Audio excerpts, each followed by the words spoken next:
Mr. Speaker, at the top of this page that I have, I've written Democrat hypocrisy on Epstein. That's what we're hearing today.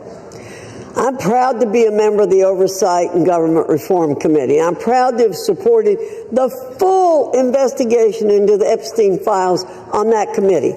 Furthermore, I'm proud to have supported formalizing that investigation by taking the decisive step in directing that investigation by a special rule provided by the Rules Committee.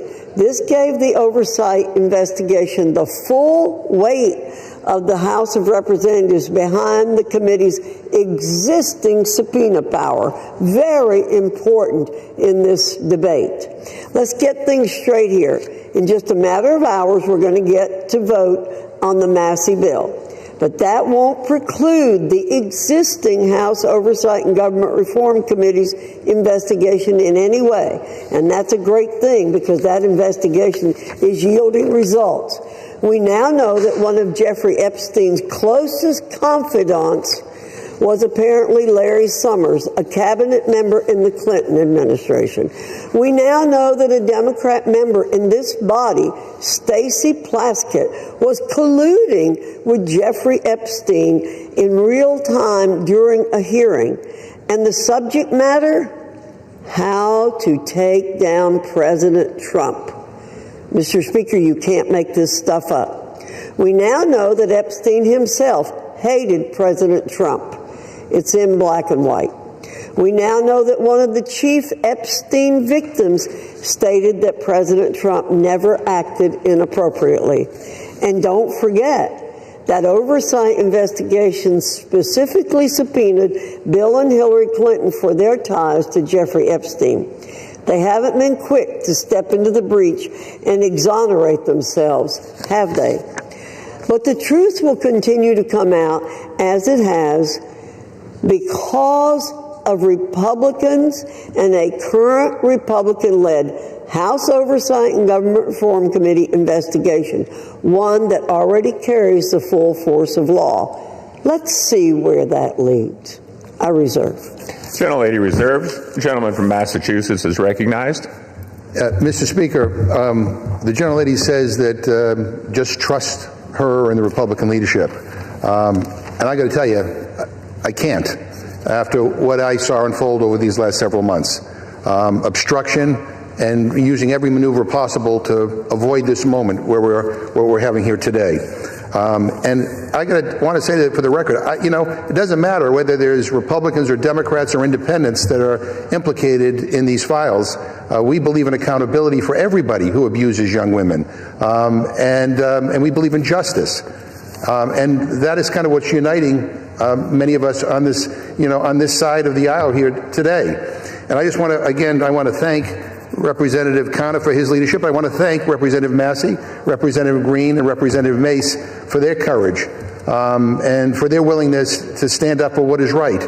We don't agree on very much, but we do agree that there ought to be accountability when young women are abused, and so that's what this is about. So, Mr. Speaker, I ask unanimous consent that the gentleman from Kentucky, Mr. Massie, control the remainder of my time. Without objection. The gentleman from Kentucky is recognized. Mr. Chairman, may I inquire as to how much time I have? You have 17 minutes remaining. I yield myself 2 minutes. The gentleman is recognized for 2 minutes. Mr. Speaker, today's an extraordinary day in this chamber. If my colleagues will vote for this measure, we'll see justice triumph over politics. Truth will triumph over deception and obfuscation. Transparency will triumph over dark money. Partisanship will fall away to bipartisanship. Grassroots, the people, will reclaim the people's house with this vote. It's going to be a victory for survivors, not just survivors of the Epstein sex trafficking scandal, the 1,000 survivors that exist. Some of them are victims. They're no longer alive. Some have committed suicide. They share one thing in common. Their youth was robbed from them. Much of their lives were robbed from them, but they're claiming it back. We're going to help them claim that back. But it's not just a victory today, if this vote prevails for those survivors. It's a victory for every person, man or woman, boy or girl, who's been victimized sexually in this country. Anybody who's been a victim of sexual assault, or maybe they've been victimized by a family member. Maybe it's not a billionaire. But they're all waiting and watching to see what we do today. They're wondering, if I go to mom or dad, will anything happen? If I go to the sheriff, will anything happen? Well, we have a chance today to make something happen. Something that's not happened, something that should have happened decades ago, and that is to get justice for these victims and survivors and transparency for America. That's what this vote is about today. And I reserve the balance of my time. Gentleman from Kentucky reserves. The gentlelady from North Carolina is recognized. I reserve. Gentlelady reserves. Gentleman from Kentucky is recognized. I now yield 5 minutes to the gentlewoman from Georgia, Mrs. Greene. The gentlelady from Georgia is recognized for 5 minutes. Thank you, Mr. Speaker. I proudly rise today in a bipartisan effort to release the Epstein files finally, after 5 administrations have covered it up. Earlier today, I attended the press conference where the survivors, they're not victims, the survivors of Jeffrey Epstein's sexual abuse and sex trafficking told their stories. And they told stories about how it started back in 1991, 1996, and they continued on through the decades. And they told stories about how they told someone and tried to get help. They told the FBI and they weren't listened to. And they told law enforcement and no one did anything. And these women don't just number a few. These women number around 1,000 women. And they are victims of something that's unthinkable. And this should have never, ever happened. This was the biggest fight I think I've seen in Washington, D.C. This is my 5th year here. And this was a fight that we should have never had to wage. It should have been the easiest thing for every single member of Congress. It should have been the easiest thing for the Speaker of the House. It should have been the easiest thing for the President of the United States to release all the information, every single file, on behalf of these American women. These American women aren't rich, powerful elites. They do not have someone paying for their airline tickets or paying for their trips or paying for their expenses every time they try to do something to get this information out. These are your average Americans.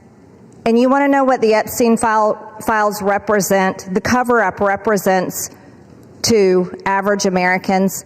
It represents the failures of the federal government and Congress to the American people. And that is what people rose up about in 2024. They wanted and demanded transparency from their government and for Americans finally to be put first. And today with this vote, we are finally putting these victims and these survivors of Jeffrey Epstein and the cabal of rich, powerful elites that expands not just here in the United States of America, but to other countries as well. We're putting them last. And that is exactly what Americans want. You see, for far too long, Americans have been put last. And they're sick of it. They're sick and tired of it. And this is why they don't trust Congress. This is why they don't trust the government. And here's the problem. All of these women who have suffered in shame for years and years and years, women who were terrified, women who were intimidated, women who were threatened, just like Virginia Giuffre. And now she's dead. And these women should have never faced that, for this information to come out. And we, especially the 4 Republican members of the House of Representatives, We should have never faced intimidation and threats for us to get this vote to come to the floor. Never forget there were 4: Thomas Massie, myself, Nancy Mace, and Lauren Boebert. We had to sign a discharge petition, and we had to fight through intimidation, and we had to endure it for months to push that discharge petition finally to 218 to get this vote to come out. This is what the American people are sick of, and rightfully so. Now, where does this go from here? The question will remain, will the Department of Justice release all the information? Will a judge in New York release the information? Will the CIA release the information? And will foreign governments release their information? Or will this continue after this vote today be a cover-up? A cover-up of the rich, powerful elites that bond together in sex and human trafficking abuse and all types of global business that enriches them but never serves Americans. The American people will know, and the victims, actually the survivors of Jeffrey Epstein, will know because they know the list of names. And I remain dedicated to my promise to read those names here on the House floor if those women ever find them in a place that it needs to be done. I yield back to Mr. Gentlelady Mace. from Georgia yields back. Gentleman from Kentucky reserves. Gentlelady from North Carolina is recognized. I reserve, Mr. Gentlelady reserves. Gentleman from Kentucky is recognized. I yield myself a minute and 30 seconds. Gentleman's recognized for a minute. I want to thank the generosity of Jim McGovern, Representative McGovern, for granting us this time.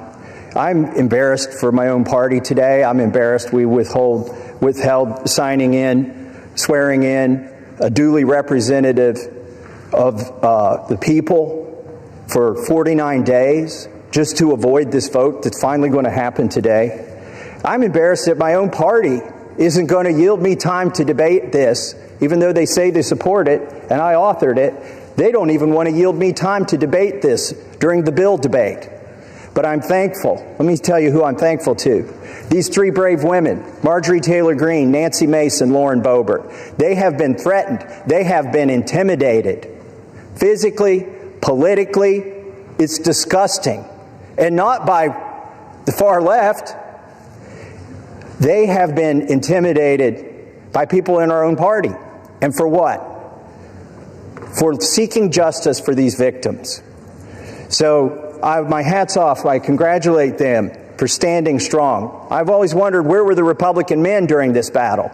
We've taken 5 months. These 3 women and I have had to drag our party to this floor today to even vote on this. And Ro Khanna is the most to be thanked here.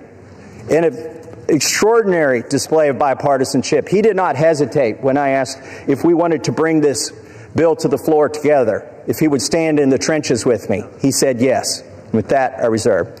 Gentleman reserves. Gentlelady from North Carolina is recognized.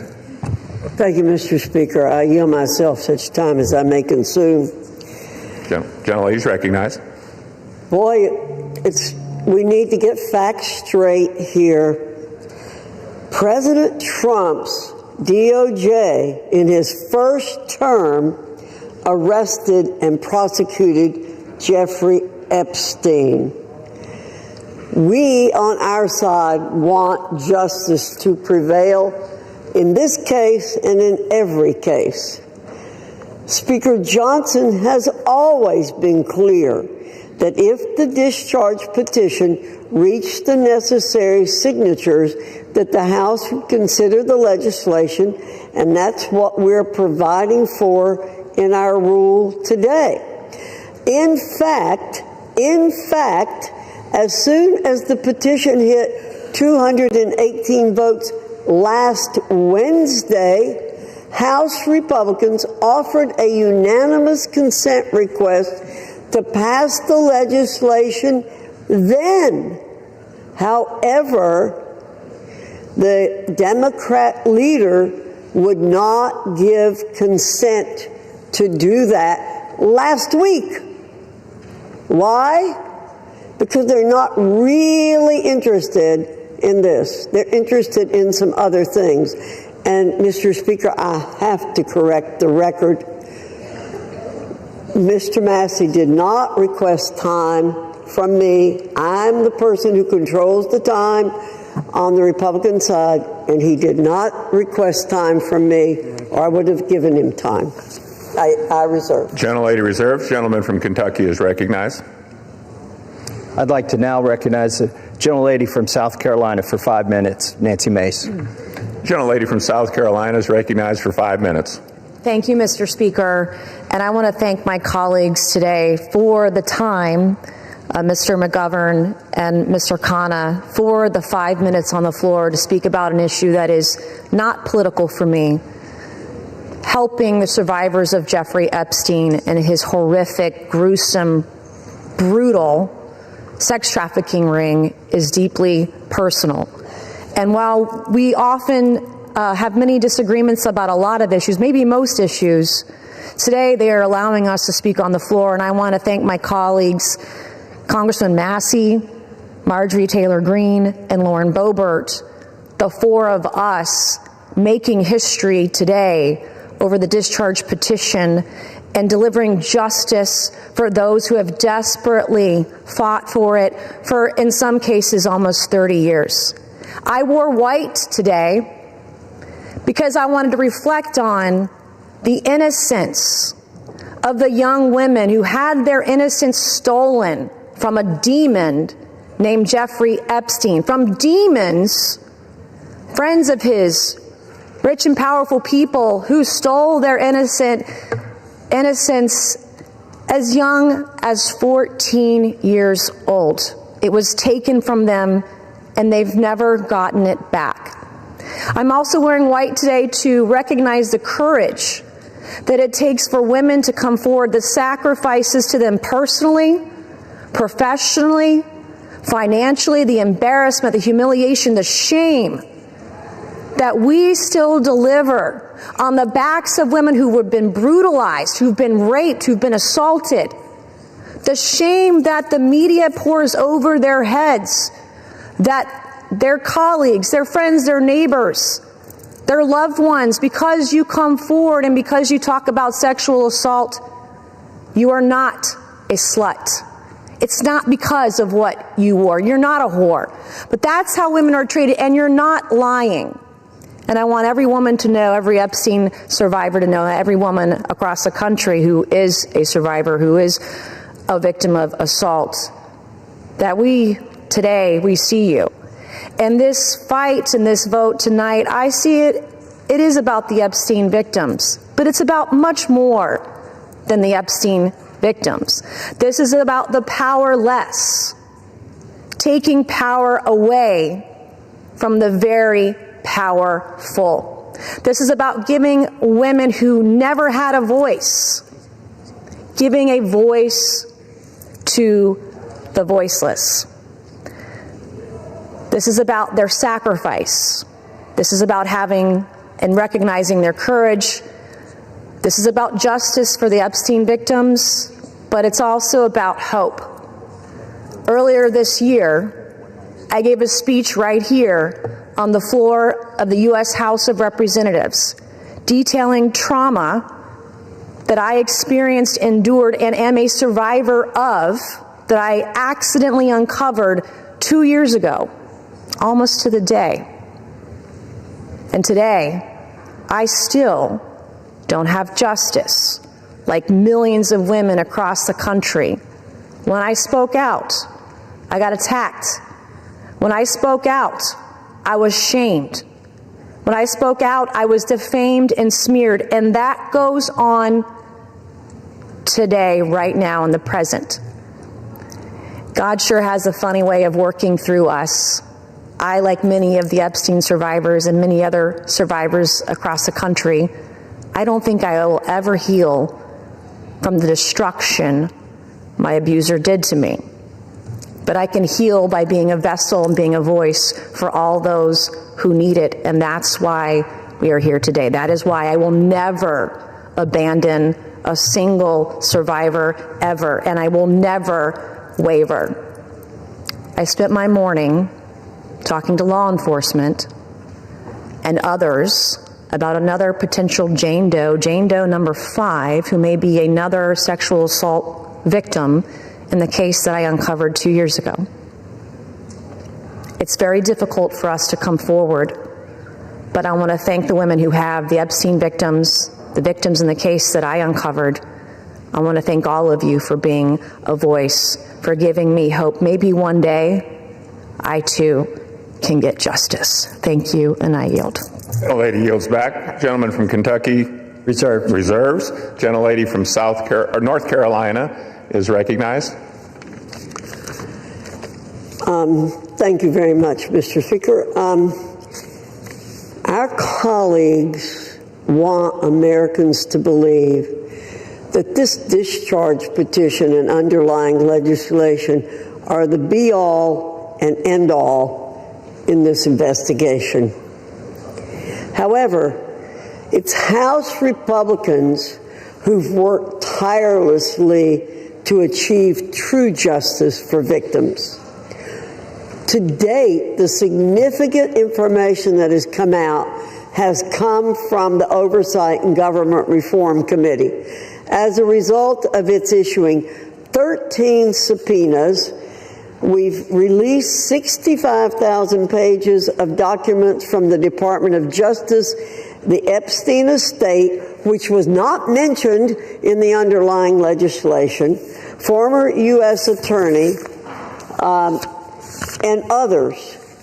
Let me state again, the unanimous consent request to pass the legislation immediately last week was blocked by the minority leader. Full stop. If Democrats truly cared about finding justice immediately for victims, this legislation would have been passed last week. Instead, they want political theater to capitalize on. House Republicans, on the other hand, remain focused on truth, accountability, and delivering real justice for Epstein's victims, not political points. I reserve. Reserves. Gentleman from Kentucky is recognized. Mr. Speaker, may I inquire as to how much time I have remaining? Gentleman has 5.5 minutes remaining. I yield myself 3.5 minutes. Gentleman is recognized. Mr. Speaker, all that is necessary for evil to prevail is for good men to do nothing. And we've had a lot of good men doing a lot of nothing on the other side of the aisle until we did something. 3 brave women and myself and the Democrat caucus. We did something. And then what did they do? They've opposed us every step of the way. They've lied about the legislation. Let me tell you some of the lies they've told. They've said that it doesn't protect victims. Well, if that is so, why were dozens of victims with us today at a press conference urging this body to pass this legislation? It's because this legislation specifically protects victims. They've said this legislation does not prevent the release of child pornography. Of course it does. We have a specific provision in our legislation to prevent that. They've said so many falsehoods about this legislation, but now they're going to vote for it, hopefully enthusiastically. But really, they've been drugged to this. Our judicial system is broken. If it were working, there wouldn't be 1,000 victims who haven't seen justice yet. They are victims of the Epstein class. I begrudge nobody success that they become a billionaire. But if you think being a billionaire or buying politicians keeps you out of the judicial system, lets you rape young women, lets you traffic women, you've got another thing coming when this bill passes. Do not let the Senate muck this up. There have already been efforts to derail this, our discharge petition. The Oversight Committee has released thousands, tens of thousands of documents. That's fine. Keep working. How many names have you released? 0. You are still protecting, or the DOJ is protecting, pedophiles and sex traffickers. The time for that to stop is now. Now, our Speaker says, oh, this bill needs amended in the Senate, and specifically, he's trying to create a loophole. He's trying to categorize the pedophiles as victims. He's saying, oh, we don't embarrass the people that went to the rape island. We should protect those names against unreliable accusations. Is he calling all of these victims unreliable? They've testified to the FBI. The FBI has these names in their possession. I asked the FBI director in a hearing, have you looked at the documents? No, he trusts everybody that's been there for decades. That is wrong. Do not let the Senate muck this bill up.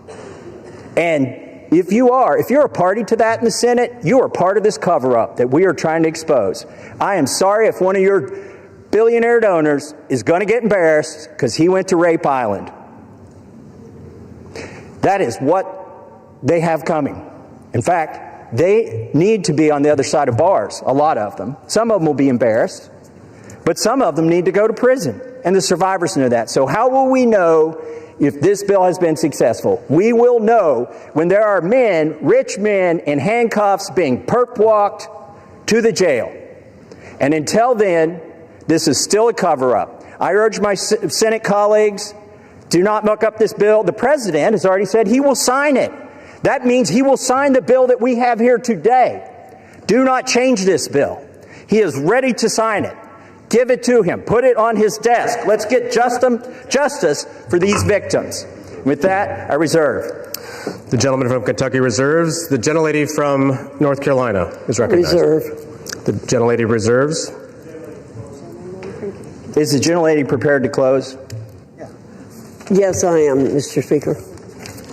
The gentleman from Kentucky is recognized. I yield the remainder of my time to Ranking Member Mr. McGovern. The gentleman from Massachusetts is recognized. Thank you. And first, let me say how much I admire the courage of my Republican colleagues who are beside me here today.